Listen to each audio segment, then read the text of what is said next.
believe that the anesthetists just live in theatre. You're there on the ward, you're there from the start, you're there, even in the pre-op checks, you already see your anesthetist. So I think it's a wonderful branch, and it's a great branch to and boon, because you learn a lot and you help out all your other specialties as an anesthetist. And these days, there's a lot of regional nerve blocks coming in, regional anesthesia, with the help of ultrasound guidance, and also anesthesia has completely changed. So if you're someone who likes to be a physician but does not like that much interaction with patients, or patients bugging you so much, anesthesia is the branch to take. Thank you. In fact, anesthesia and radiodiagnosis are branches where younger doctors are preferred, probably over experienced, because once there's a ceiling effect on the pain, plus they're more updated. Okay, so that's why they're kind of preferred, as they say. Now coming to internal medicine, let's call in are masters in their own fields. So we as internal medicine specialists, we have jack of all trades and masters of none. But it's a very good term, because what it tells us is the physician is adaptable, and we bridge gaps between all the specialized fields. Now, can settle faster? Probably not, but can settle easier. So the moment you've finished MD medicine, all you need is probably a 10 by 10 space with a chair and a table and a patient examination bed. You'll be your own receptionist, you can be your own nurse who gives the injection, you can be your own pharmacist to give them, dispense the medications, so you can have your own establishment with the least amount of investment. You don't have to depend on anyone. But now that doctor has opened up his own establishment, he needs me to feed him patients. Otherwise, he'll be at a very worrisome nights. Now, the ROI, the return of investment, might be low. But trust me, I can assure you, whatever you earn will stay with you. While the other specialties who earn more will give it to Dr. Vinod for all the psychiatric consults, for all the stressful events, for the yoga centers, for the meditations, and for whatnots.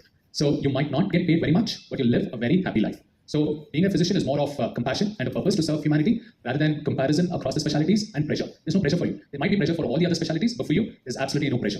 And with a physician, you're just not treating a patient, you're treating the entire family. So apart from what my colleague, my assistant tells me, that we've not gone to a baby shower and a naming ceremony, but we've attended weddings, we've attended housewarming ceremonies of my patients, and I had the privilege to attend their funerals also. I've had the sons and daughters come back to our hospitals, clinics, and requested me to be at their funeral of their mother, which we were taking care of in the last 2-3 years, saying that doctor, if you're there, she will rest in peace. She would love for that she attended a funeral, because your name was the last word that she said before she lapsed into coma or before she crashed, and she would love that you'd be there. So I've even attended the funeral ceremonies of my patients. So it's the bond that you develop with your patients, and it's a very immense gratitude specialization that we do. Requirement for other specialties, I mean, in the UK, you don't call them as super specialists, you call them as subspecialists. The urology, the cardiology, gastro, everything is called as subspecialists, because internal medicine is the specialized.